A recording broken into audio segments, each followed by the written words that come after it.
نبوي سيرت يا من يحب المصطفى محمدا ومن مشى على هداه واقتدى أهديك د نبوي اخلاق زده کړه پرې عمل او تر نورې رسول د هر مؤمن مسؤلیت دی. زموږ خوږ پیغمبر صلی الله علیه وسلم له خوږ ژونده خبر یې هغه مبارک په ماشومتوب ځوانۍ او پاخه عمر کې څنګه ژوند کړی. ولی ټوله دنیا کې تر ټولو ګران او محترم دی د رسول الله مبارک صلی الله علیه وسلم د ژوند خوږې کیسې ټولنه کې ژوند د کفارو پر وړاندې مبارزه او جهاد او د مبارک د لوړ شخصیت نور اړخونه ټول په نبوي سیرت خپرونه کې اوریدلی شئ. نبوي سیرت هر شنبه او دوشنبه ماسپښین په 1 بجه او تکرار یک شنبه او سه شنبه په همدې وخت له هوریت رادیو نشریږي. نبوي سیرت.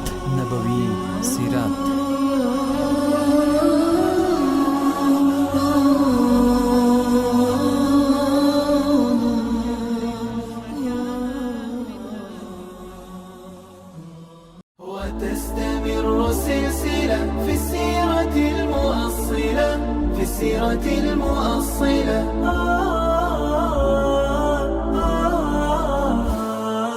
قد صبر العباد فكتب الجهاد فشمروا وجدوا رمى النبال سعدوا أعوذ بالله من الشيطان الرجيم. بسم الله الرحمن الرحيم. دا هوریت رادیو ډیرو درنو او د قدر وړ اوریدونکو السلام علیکم ورحمت الله وبرکاته. الله جل وعلا دې وکړي چې جوړ او روغ به یاست او ژوند به مو په ډیرې خوښۍ او عافیت در باندې تیریږي. د قدر وړ اوریدونکو د یو ځل بیا د سیرت النبی صلی الله علیه وسلم د خپرونې وخت را رسیدلی دی. د وړاندې کولو لپاره زه روحاني ستاسو په درنه خدمت کې حاضر سوی یم. خدای دې وکړي چې تاسې مې هم د پای تر شیبو باندې ملتیا وکړي. كما النبي قد أحب وكان في شهر رجب وفرض الصيام يزهو به الإسلام. معزز اوریدونکو لکه څرنګه چې موږ او تاسو ویل چې د اسلامي لښکر لپاره تر ټولو نازکه او حساس شیبه پیل سوه، نو قدرمن اوریدونکو دا داسې وه چې د مدني لښکر کومه جاسوسه شبکه چې وه هغوی له پخوا څخه رسول خدا صلی الله علیه وسلم ته د لارې په اوږدو کې د ظفران د کلو په شاوخوا کې د مکي لښکر او قافلې په اړه پاخه او دقیق معلومات ورکول. له همدې امله رسول خدا صلی الله علیه وسلم دا منلې وه چې اوس خامخا یوه غوڅه او پریکړه کوونکې جګړه ترسره کیږي. في السيرة المؤصلة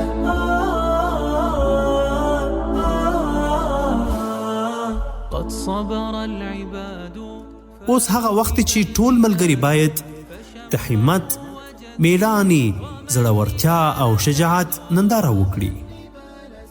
وجه یې دا ده که د قریشو لښکر ته اجازه ورکول سي چې په سیمه کې ډاډه او اتلانه قدمونه واخلي، نو له امله به یې د هغوی نظامي دبدبه نوره هم پورته سي، سیاسي اړخ به یې نور هم ورسره قوي سي او د مسلمانانو خبره به بې معنا او سپکه سي.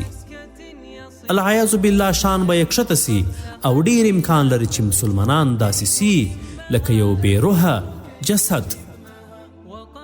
دوی به د یو بې روحه جسد غوندې خوار او ذلیله سي. نو هر څوک چې له اسلام او مسلمانانو سره حسد او دشمني کوي په ښکاره توګه به میدان ته سي او هڅه به کوي چې خپل غچ به واخلي. تحويل وجه القبلة من قدسنا لمكة كما النبي قد أحب وكان في شهر رجب بله خبره قدرمنو اوریدونکو دا وه چې د دې ضمانت هم نه و چې د مکې لښکر دې مدینې منورې ته فاتحانه ولاړ نسي.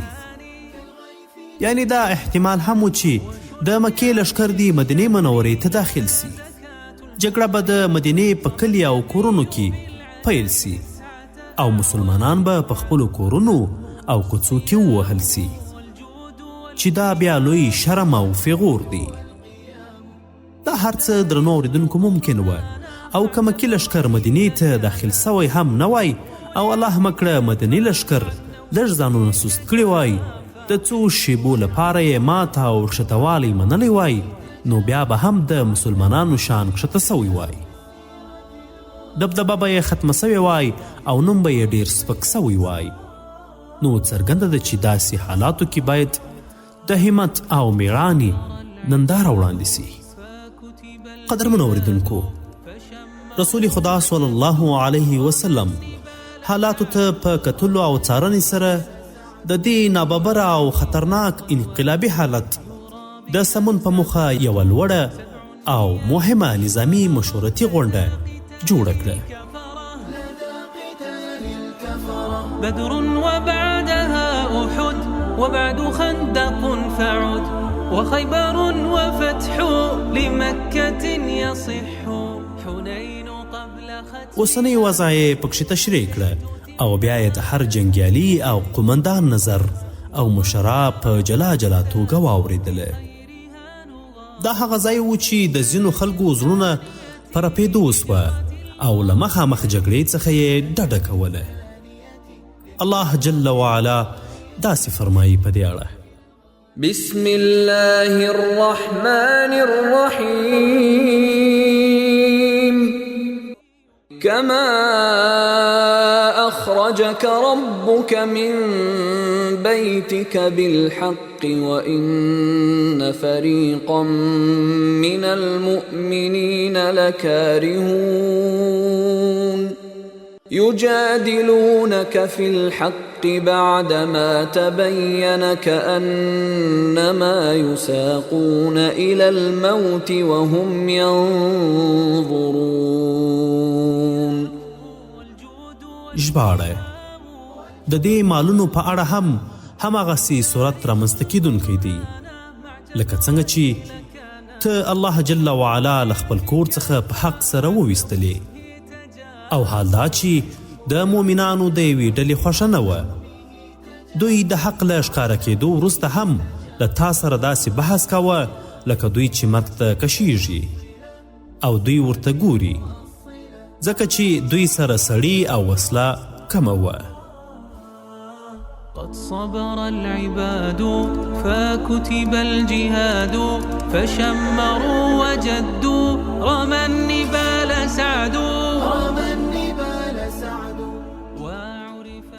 معزز اوریدونکو، د لښکر د قومندانانو له ډلې څخه اول ابوبکر او بیا عمر رضی الله عنهما په وار وار ولاړ سول او ډېرې ښکلې او ګټمنې خبرې وکړې. له دوی وروسته مقداد بن عمر وویل: تا ته چې کومه خبره الله جل وعلا غوره کړې بې له ځنډه یې عملي کړه. موږ له تا سره یو، قسم په الله موږ به هیڅکله تا ته داسې خبره ونه کړو لکه موسی علیه السلام ته چې بني اسرائیلو وکړه. یعنی لکه ورته وایي چې ویل: بسم الله الرحمن الرحيم فاذهب أنت وربك فقاتلا إنا هاهنا قاعدون. بني اسرائیل موسی علیه السلام ته وویل: ته او ستا رب جنگ ته ولاړ سي، هلته جنگ وکړئ، موږ به درته دلته ناست یو. قدرمنو اوریدونکو، مقداد رضی الله عنه خبره زیاته کړه: موږ تا ته داسې وایو ته او ستا رب جنگ ته ولاړ سي او موږ هم له تا سره یو. زما دې په هغه ذات قسم وي چې ته یې په حق سره د پیغمبرۍ په توګه رالیږلی یې. که ته موږ تر برک المعاد پورې لرې ځای ته وړې او په ټوله لار جنگ او قتال کوې نو موږ به در سره ځو او پر ټوله لاره به جنگ کوو تر دې چې منزل ته ورسیږو. يحب الاعتكاف عن نومه تجافى عن نومه تجافى في السيرة المؤصلة. معزز اوریدونکو، رسول الله صلی الله علیه وسلم یې خبرې وستایلې او دوی درې واړو ته دعا وکړه. دا درې واړه قومندانان مهاجر وه او په لشکر کې مهاجر کم وه. له همدې امله رسول خدا صلی الله علیه وسلم غوښتل چې د انصارو د قومندانانو نظر هم واوري چې هغوی څه وایي، ځکه چې د لشکر زیاته برخه له همدوی څخه جوړه وه، نو له همدې امله به د جنگ ډیر زور هم پر همدوی باندې وي. دوی د عقبې د دوهم بیعت د اصول سره سم مجبور نه و چې له مدینې د باندې د رسول خدا صلی الله علیه وسلم پر ملاتړ باندې جنگ وکړي. نو ځکه رسول خدا صلی الله علیه وسلم د مهاجرو د درې قومندانانو له خبرو وروسته بیا وفرمیل: ای خلکو، ستاسو څه نظر دی؟ باید څه وسی؟ د رسول خدا صلی الله علیه وسلم مقصد دا و چې انصار خپله خبره وکړي. په دې وخت کې سعد بن معاذ رضی الله عنه د انصارو مشر او بیرغ پورته کوونکی و. هغه د رسول خدا صلی الله علیه وسلم خبرو ته ښه ځیر و. نو ویې ویل: زما دې په الله قسم وي، د الله رسوله، لکه ته چې زموږ څخه نظر غواړي. رسول خدا صلی الله علیه وسلم وفرمیل: هو، همداسې ده. سعد بن معاذ وویل: موږ پر تا باندې ایمان راوړی دی، تا رښتینی ګڼو، د زړه له تله هغه پیغام منو کوم چې تا د الله جل وعلا لخوا راوړی دی. موږ له تا سره داسې تړون کړی چې په دې لاره کې به ستا هره خبره اورو او د سر په سترګو به یې منو. ای د الله تعالی رسوله، ته د خپل هوډ سره سم مخ پر وړاندې ځه. قسم په هغه ذات چې ته یې په حق را لېږلی یې، که ته موږ له ځان سره په دغه بحر کې ډوبوې، نو موږ به ټول بحر ته ځانونه وواچوو او هیڅوک به هم پر وچه باندې پاتې نسو. موږ د دې پروا نه کوو چې څه وخت مو له دښمن سره مخ کوې. که همدا سبا مو هم مخ کوې، موږ تیار یو. موږ جنگ کې ډیر تکړه او میدان کې میړني خلک یو. موږ له الله جل وعلا څخه امید لرو چې ته له موږ څخه هغه څه وګورې کوم چې ستا سترګې یې ښه وي. نو ته د الله جل وعلا په برکت سره موږ مخ پر وړاندې ویسه. حنين قبل ختمها، تبوك كي تتمها، تبوك كي تتمها، وقد جرت أحداث بخيرها نغاث في السنة الثانية. معزز اوریدونکو، په یو بل روایت کې داسې راغلی چې سعد رضی الله عنه نبی کریم صلی الله علیه وسلم ته وویل: فکر کوم چې تاسو دا ویره لرئ چې انصار به یوازې خپله سیمه کې له تاسو څخه دفاع کوي او دا به خپله دنده ګڼي. زه د انصارو په نمایندګۍ خبرې کوم. نو د الله جل وعلا رسوله، ته یې واوره، ستا چې کومې خوا ته خوښه وي همغې خوا ته ولاړ سئ. له چا سره چې تړون کول غواړې تړون ورسره وکړئ، او له چا سره مو چې تړون ماتول زړه غواړي له هغوی سره یې مات کړي.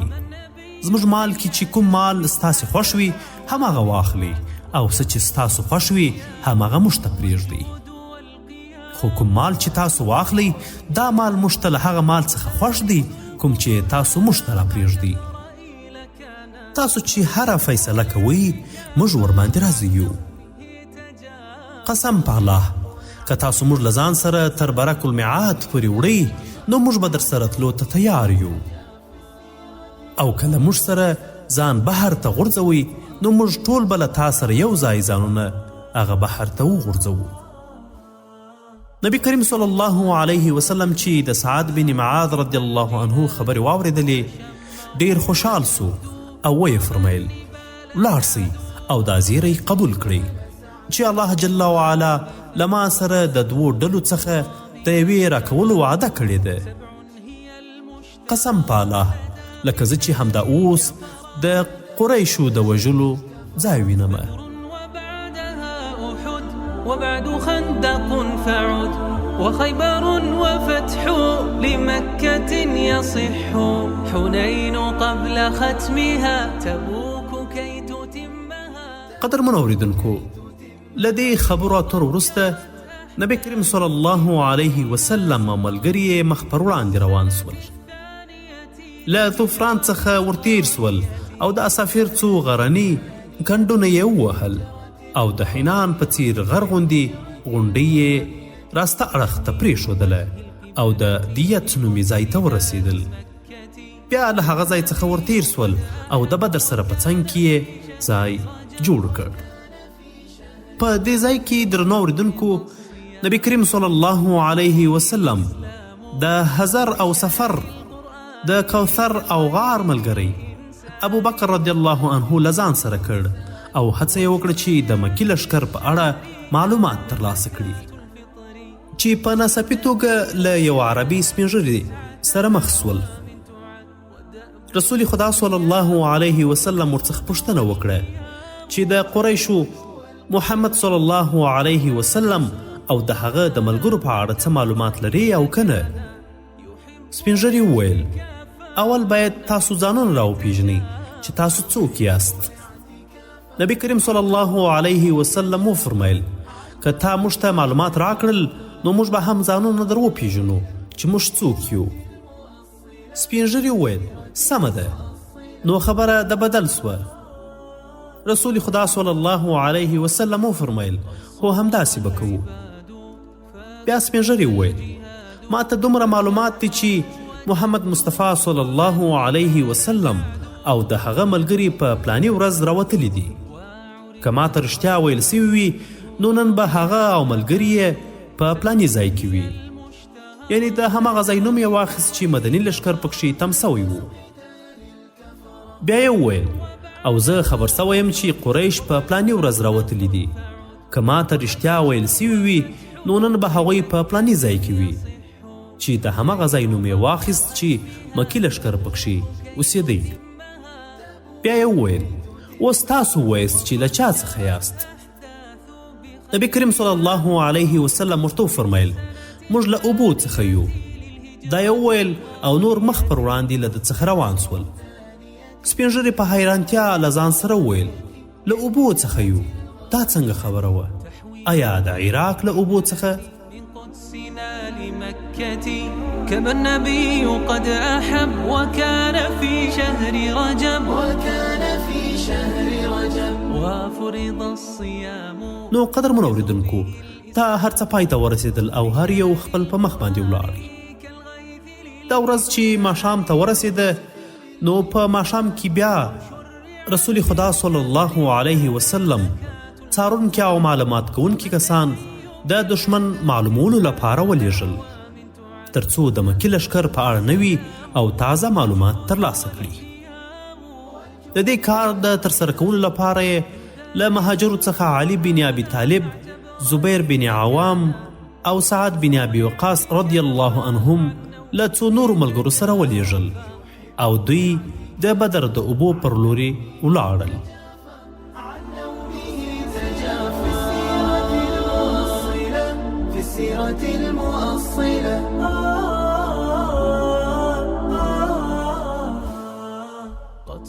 درنو اوریدونکو، دوی هلته په رسېدو سره د مکي لښکر 2 غلامان ونیول چې هغوی ته یې اوبه ورلدې.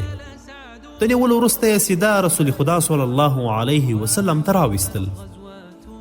په دې وخت کې نبی کریم صلی الله علیه وسلم پر لمانځه ولاړ و. خلکو له دوی څخه پوښتنې شروع کړې چې تاسو څوک یاست او څنګه خلک یاست؟ هغوی وویل موږ د قریشو مزدوران یو، موږ یې د دې لپاره رالیږلي وو چې هغوی ته اوبه ویسو. پوښتونکو په دې جواب ناخوښه وه. ګمان یې کوه چې د ځان خلاصولو په موخه ورته درواغ وایي او په اصل کې د ابو سفیان کسان دي. دوی دا خبره ځکه کوله چې تر اوسه یې ګمان کوه چې ښایي قافله یې له ګوتو وتلې نه وي او دوی به ورباندې لاسبري سي. له همدې امله یې دوی سخت ووهل. هغوی هم اړ سول چې د ځانونو د خلاصولو لپاره ورته درواغ وایي چې هو موږ د ابو سفیان خلک یو. دوی چې دا خبره وکړه نو صحابه کرامو یې له وهلو څخه لاس واخیستی. په دې وخت کې چې رسول خدا صلی الله علیه وسلم له لمانځه څخه بیکاره سو نو یې فرمیل کله چې درته رښتیا ویل تاسو وهل، خو کله چې درته درواغ شروع کړل تاسو یې وهل بند کړل. قسم په الله چې د قریشو خلک دي او اوله خبره یې سمه ده. بیا یې غلامانو ته وویل د قریشو په اړه معلومات راکړي. غلامانو وویل د دې درې په اخر کې چې کومه غونډۍ ښکاري قریش د دې شاته پراته دي. رسول خدا صلی الله علیه وسلم وفرمیل څو کسان دي؟ هغوی وویل ډیر زیات دي. بیا رسول خدا صلی الله علیه وسلم وفرمیل شمیر یې څومره دی؟ غلامان وویل موږ ته معلوم نه دی. بیا نبی کریم صلی الله علیه وسلم وفرمیل د ورځې څو اوښان حلالوي؟ هغوی وویل یوه ورځ 9 او بله ورځ 10 اوښان حلالوي.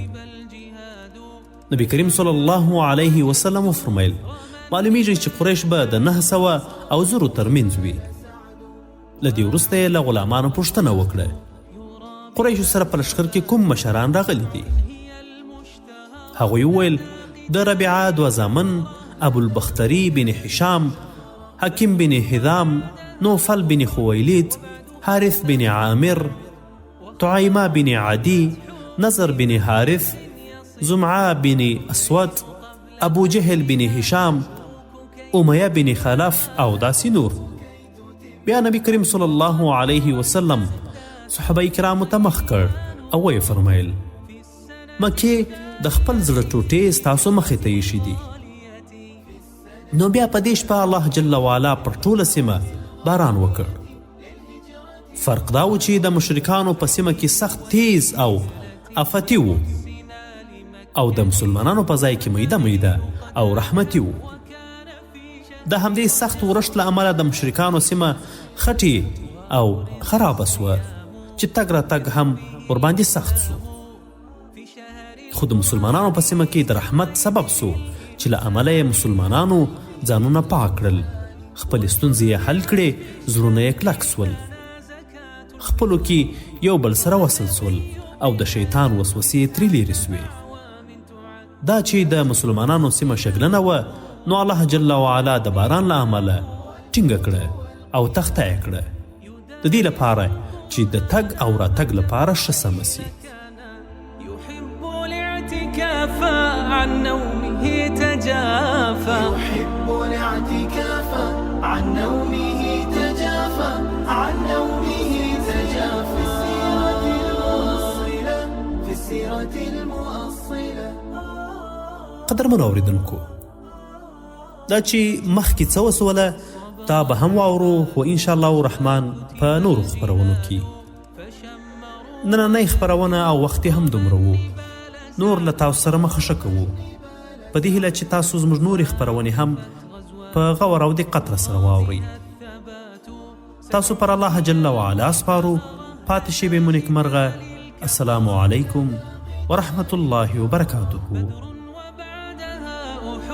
وبعد خندق فعد وخيبر وفتح لمكة يصح، حنين قبل ختمها، تبوك كي تتمها، تبوك كي تتمها. وقد جرت أحداث بخيرها نغاث في السنة 2 للهجرة الغالية.